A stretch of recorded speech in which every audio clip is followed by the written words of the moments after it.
We all want to be smarter photographers, and I've found out that one of the best ways to be a smarter photographer is to hang out with smart photographers.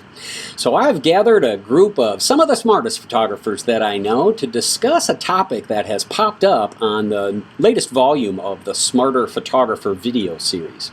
In it, we talk about discovering the mirrorless camera systems and how that has kind of impacted my own work. Well, I wondered how it affected other photographers, as well as what are the tools, the photo pieces that we've added to our systems as the years have gone past that we wish we would have used sooner or would have been invented sooner, because it may have changed drastically the pathway that our imaging has taken. Take a look at this clip from the video and you'll see what I mean. Mirrorless, just a camera or more than that? Mirrorless cameras are a lot like DSLR cameras in the fact that they're just the tool that we use to connect the idea, the visual idea, with the way of sharing that idea on some sort of screen or some kind of print. Now, I really don't care about which brand of mirrorless camera. I just kind of enjoyed the whole process of discovering what they can do and, of course, what they can't do for my imaging. I'm not really fond of all the crazy gadgets and widgets found on a lot of different cameras. And in fact, we find that a vast majority of photographers, pro photographers that use DSLRs, don't even use 50% of the features and functions on any camera that they own.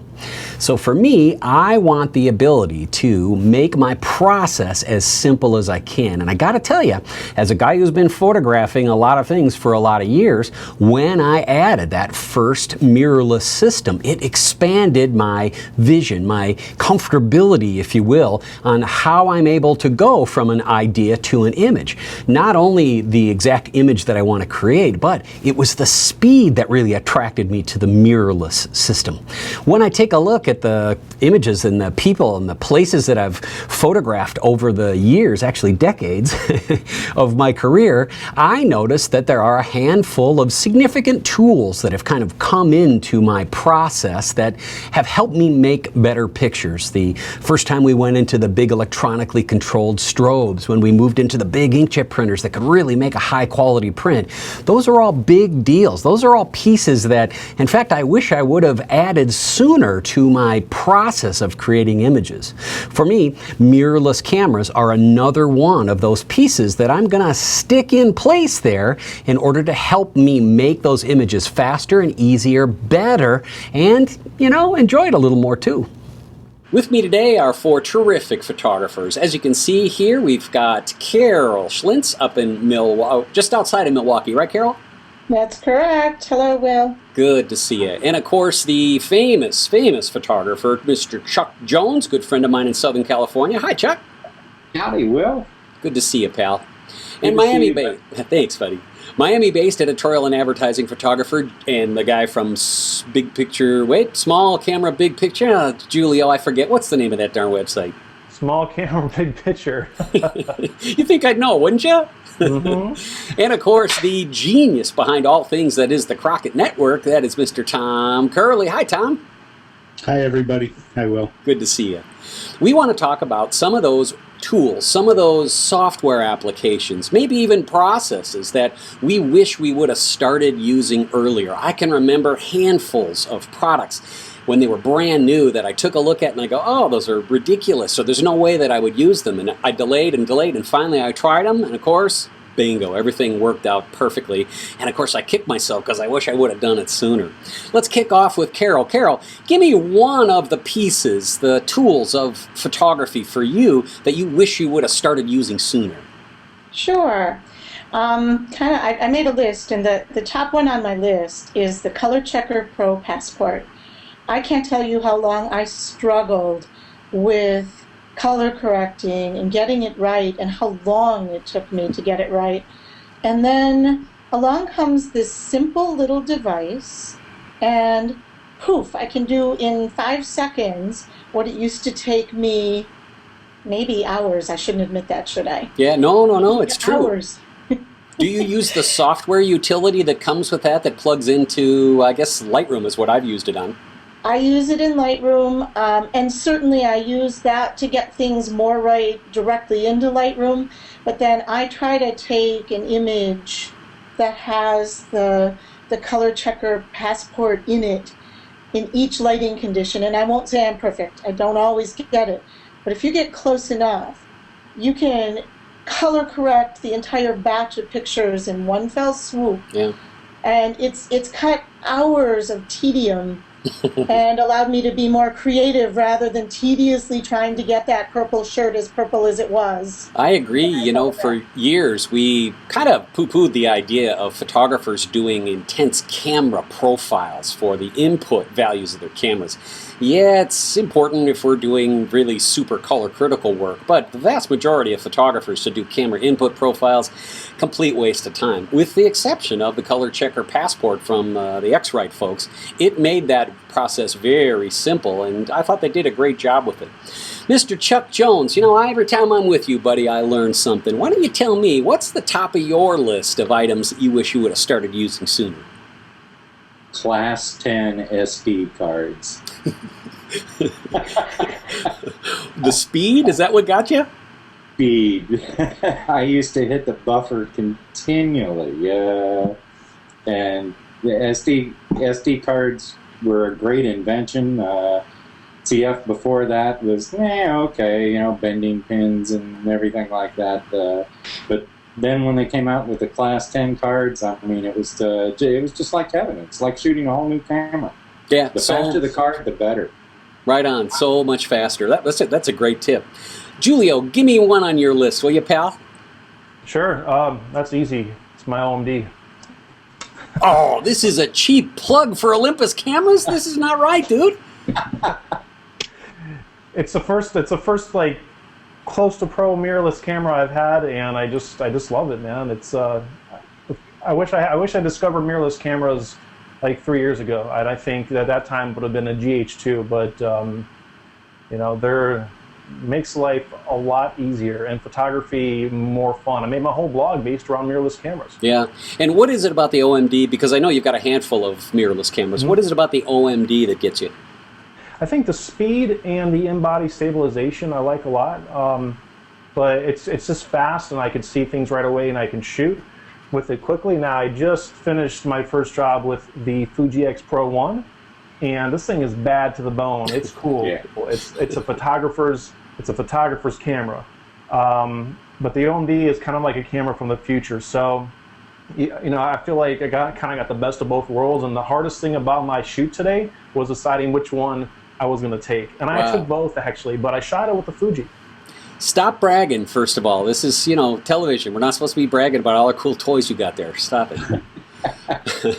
Tom Curley, you have a wonderful, wonderful career of working inside the photo industry, of course, all those years with Fujifilm, but you got a chance to work with all kinds of photographers and go out, because I know we've explored the deserts and shot some pretty cool pictures, and you are quite a photographer yourself. What is the top of your list for items you wish you would have had sooner? Well, back when I was in corporate world, I was on a PC on Windows, and I found a wonderful product called ProShow Producer. Used it and loved it. Well, I wish I had known when I switched to Mac, I went all Mac 3 years ago, that they have a product called ProShow Web, and it's browser-based. I wish I had known about this sooner than discovering it just within the last year. You are so right. ProShow is one of these apps that is PC only, that you install on your computer, and it does a wonderful job of auto-editing photos and video clips into a wonderful e-product. And for years, this is another one of those products that I skipped for, you know, I'm more of a Macintosh guy, plus all the content we write on ShootSmarter.com has to be both Mac and PC cross-platform, so we had to pass on what is a really terrific solution, of course. Then they make a web-based version that I use pretty much every week. A lot of my e-product delivery comes through ProShow, and I agree, great, it's inexpensive, super easy to use. Yeah, I use it all the time. I use it for client work, I use it for family and sharing, and volunteer work too with some local organizations that I help out with, and they think it's amazing that I can do this.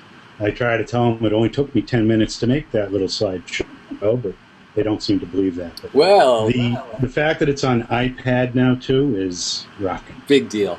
A couple of weeks ago, I turned on one of my photographer friends to ProShow. Carol, would you care to share about your cool, what was it, water skiing event, right? Yes. It was the second thing on my list, actually, was ProShow Web. I was using a competitive product that gave me no control whatsoever of my transitions. It's okay to say. What was it, Animoto? It was. Yeah, it's okay. I just We like didn't want to Animoto. bash anybody. No. And I mean, I still have my subscription there, but I haven't gone back since I got ProShow Web because it's just so powerful and easy.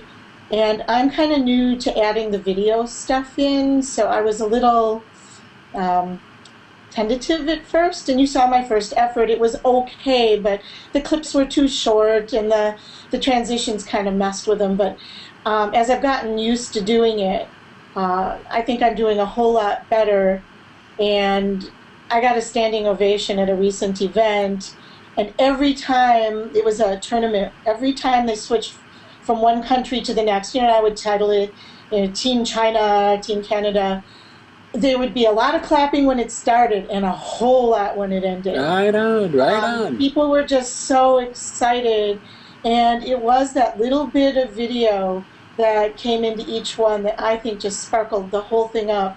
So it's not just ProShow Web, it's being brave enough to shoot some video. That was a big deal for me too. I wish I had started a little sooner. Well, I gotta say that I am extremely proud of you for jumping into a real job and not so much taking my advice, but following your path, and that was to start adding an element of motion into your work. I mean, you're not in New York City or Chicago or Los Angeles. You're in a much smaller marketplace, and if your customers respond as positive as I see mine, and I know that you are with yours, to video, adding some sort of movement to the products that you sell. Not that there's anything wrong with selling still photos, there's not, but the era of hybrid imaging is upon us.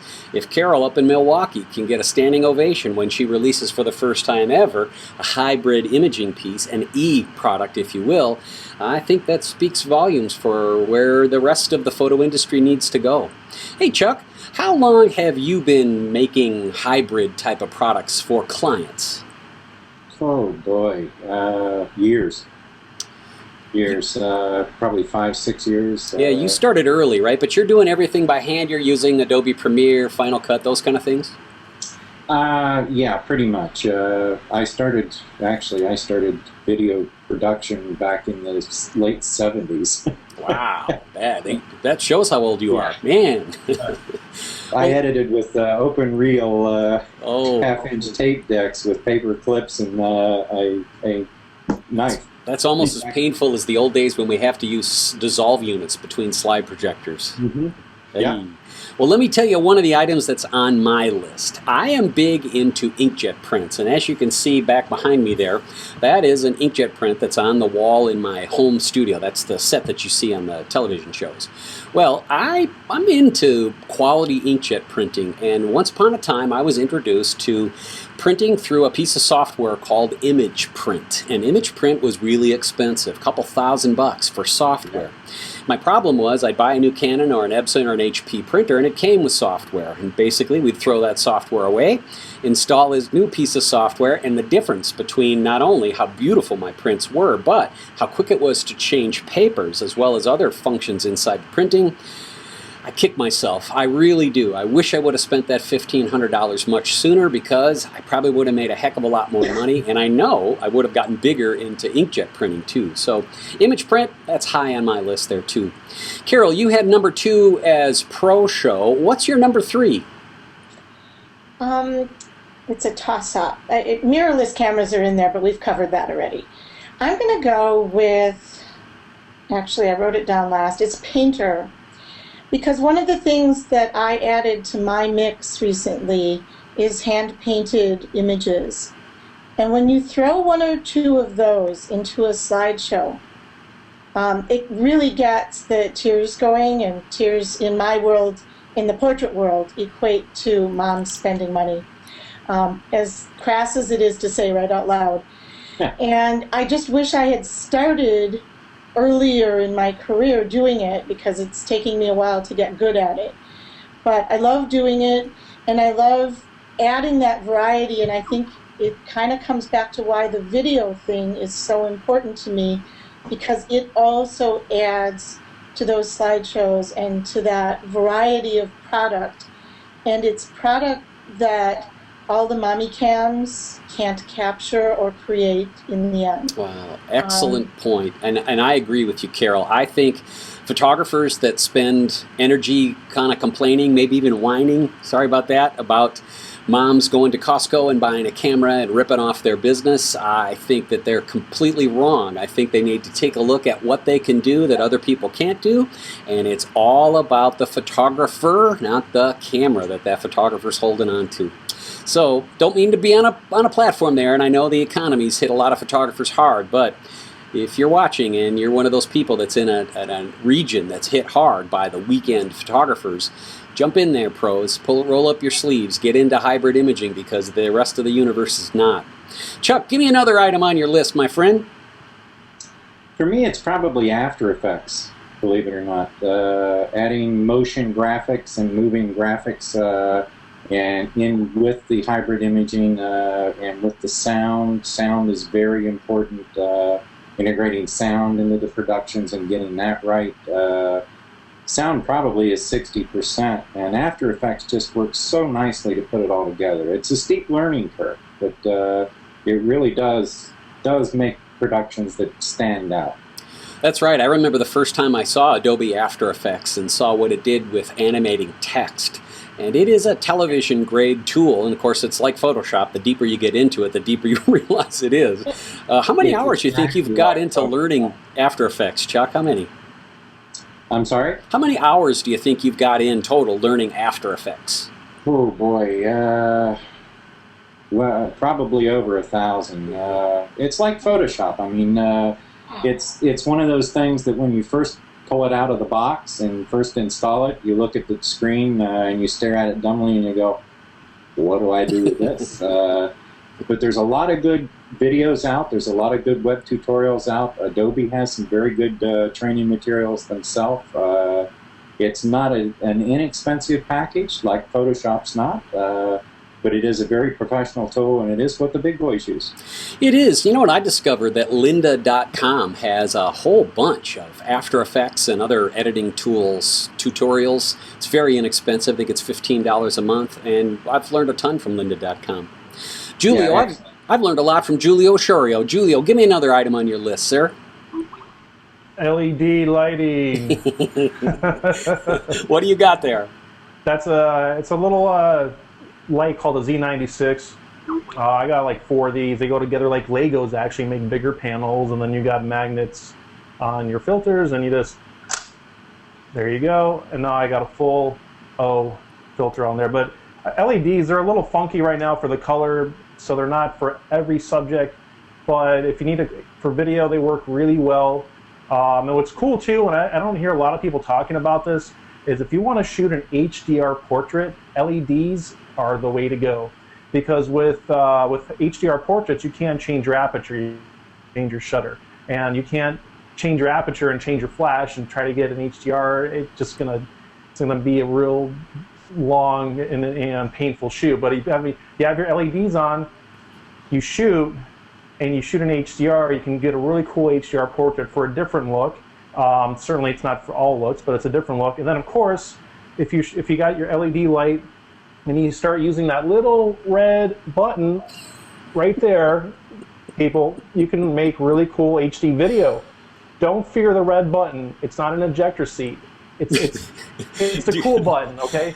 It's the cool button. Do not fear the video button on your still camera. Boy, we can't say that loud enough, can we? Yeah, don't fear it, because I think that's like, if you don't mind me getting into my third one, that's my third one is video, is HD video. I wish I'd gotten into it earlier. I kind of dabbled in it with years ago with the original Final Cut, but after having to deal with codecs and workflows and transcode, and I was like, man, peace out. I just don't want to.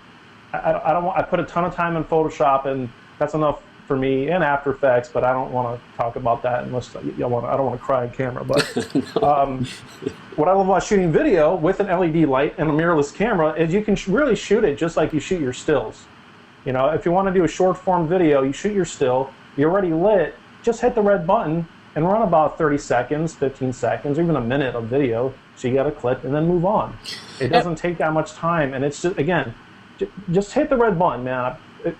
You won't, nothing, no lasers come out of the wall or nothing. You'll be all right. One of the biggest obstacles for photographers to climb over as we move into this whole hybrid stuff is we are going to have the ability to shoot a piece of video or a still photo, and the only way to do that fluently is with LED lighting. So as much as I hate to see flash get pushed aside, it's going to, and we're going to be lighting everything with LED rather quickly. And we're going to be doing some pretty neat things with the idea of even the boring corporate portraits that I have to shoot for my clients. We've got some really neat ideas we're coming forward on how we're going to add a little bit of motion, and instead of asking the person to move, we're getting some neat effects with actually moving that LED light. So while we're shooting that boring picture of a lawyer and a banker, we're going to sweep that light around the front. We can only do that with LED. So I'm right on top of that with you, buddy. We got lots here, and of course lots more to talk about in the world of LED in our video series. But before we skip over to LED, one on my list, one of the tools I wish I would have bought lots sooner is the Quantum Q Flash. I jumped in about version 2, version 3, and realized it was so much better than slide-in speed lights, both for Canon and Nikon, and even the Metz flashes that I use forever and ever and ever. The ability to really beat up Q Flash, their wireless TTL, is in fact better than any wireless TTL with Canon or Nikon, with the exception of maybe I like the Pocket Wizard wireless TTL system a lot too. But when we take a look at portable flash lighting here in my world, I've got a couple of cases of Q Flash, and images big and small we've done have really been well done. And expensive, like anything else, pricey stuff, but boy is it good. Mr. Curley, give me another one on your list before we wrap it up, will you, sir? Oh yeah. Well, I can't live without Lightroom. I was using Picasa for my personal, family snapshots and stuff, and then I was using Photoshop for client work, for professional stuff. I don't use Photoshop anymore unless I need to layer text on something. I don't use the Picasa anymore. It's all in Lightroom, rather. Lightroom really is tremendous, and the fact that it's only $150, I just can't get over the power that we can do with that, and of course all the plugins and the automation. Carol, is Lightroom your go-to? Is that the center of your imaging process? Yeah, if you think about for me, it was, I've been using it since version 1. I do a high volume of images. I'm a terrible overshooter to begin with. We just did a football game. My husband took 300 pictures. I took 2,000. You've got a problem. Overshooters Anonymous. Yeah. Well, get over it. I'm kind of over it, and it's okay. Chuck, are you a Lightroom guy?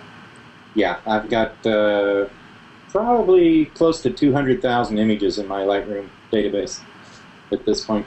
Wow. And do you use multiple catalogs, or do you use a couple big catalogs? I use multiple catalogs for shoots. I'll do a segment shoots, and then my main archive I use a one large archive that lives on a 12 terabyte RAID array. Yeah, thanks. Yeah, that's how I do it too. Hey, Giulio, you're a Lightroom. Oh, go ahead, Chuck.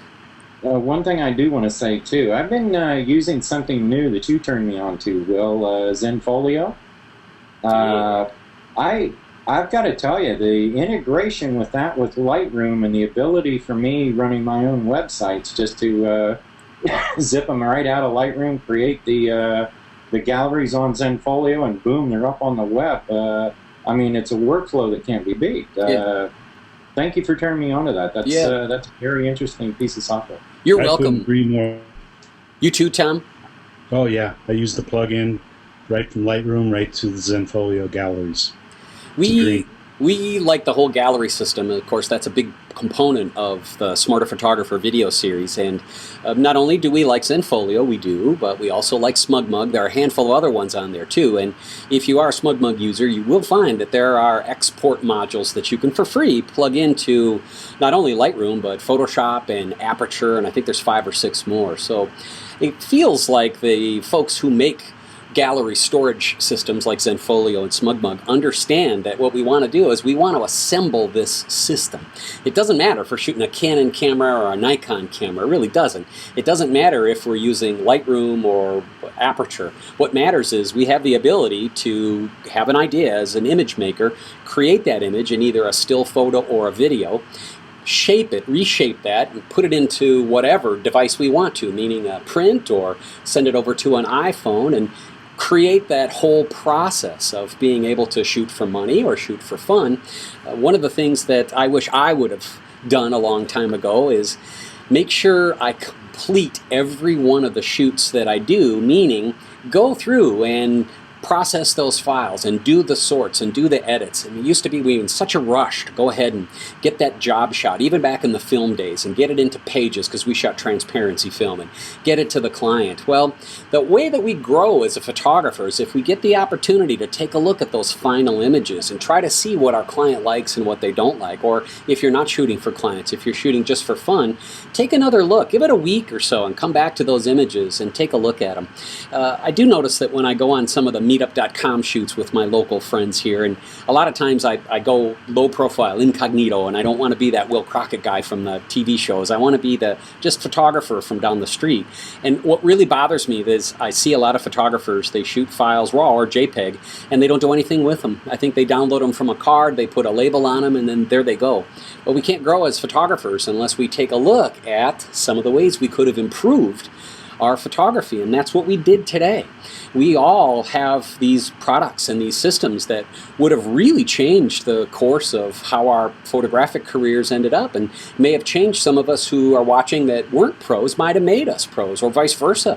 If I would have found out image print a lot earlier, I might have, instead of being a shooter, I might have ended up just being a printer.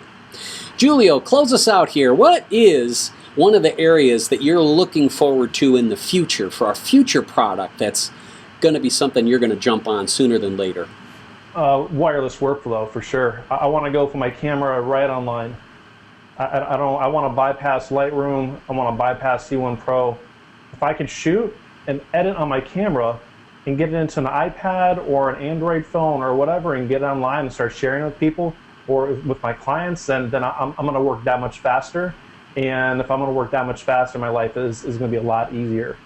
Wow, I can't wait for all this wireless stuff to actually work and be nice and speedy. Wow, I think it's going to be terrific. But you got to get it right in camera. That's the thing. So if you don't mind me following up, I'm waiting for like RAW to die and for people to not use RAW as a crutch and to step up and be the Kung Fu master and not just wear like a Kung Fu outfit. You know what I mean? I hate to say it, but... Do you know how much trouble you're going to get me in by saying people who shoot RAW are knuckleheads? That's where you're going.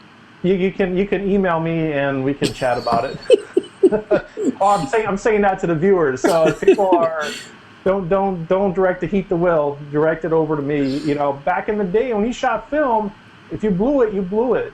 You know, there was no Photoshop. The Photoshop was like a giant Fuji C41 processor or E6 processor or whatever. Now you got a lot of people and they can, I'm just going to be sloppy and I'm going to shoot, and one of these days I'll get a good one. And we're going to see people going back to, hey, I got it right in camera and I went right online. And you got the skills. You got to have the chops if you're going to break some bricks. That is true, and of course, one of the other big reasons that photographers are resistant to shoot video and press that little video button that you were showing us is they are so dependent on RAW auto processing to correct their exposure and maybe fill light values as well as white balance. And if they don't get it right in the camera and they press that video button and you've got a piece of video that's a stop and a half underexposed and the contrast is a little screwy and the white balance is amber, there's no way you're going to fix that, and if you do, it isn't going to be a whole lot of fun. So I agree with you, but, you know, I've been beat up by the RAW mafia in the past, and I'm not looking forward to get punched in the nose again, so I'm going to let you take this punch if you don't mind. Bring it on, man. Bring it on. The smarter photographer is really into adding motion to your images. hybrid imaging, reducing post-processing time, one of my favorites, LED lighting, mirrorless cameras, shooting and sharing your images with ease. The Smarter Photographer is a video series. It's less than $25 per volume, and it's guaranteed good, no kidding. If you spend $25 on one of these videos and decide it's not worth the money, you just send an email over to our staff and we'll get you a different video from our collection that you're gonna like better. The Smarter Photographer is found on discovermirrorless.com, and guess what? Smarter photographers make better pictures. Folks, you are just so terrific, and thank you so much for being a sounding board for all my crazy ideas and sharing all this great info with our audience. There are hundreds of thousands of people out there that appreciate really every syllable that comes out across that pearly white set of teeth you got there, Mr. Chuck. Can look at you smiling there. You look like you just won the lottery back there. I appreciate it, man. So from ShootSmarter.com and DiscoverMirrorless.com, my name's Will Crockett, trying to help you shoot smarter instead of harder. And don't forget, smarter photographers make better pictures. And there is a lot of information on our latest video series called The Smarter Photographer, available at DiscoverMirrorless.com. Thanks all. We'll see you soon.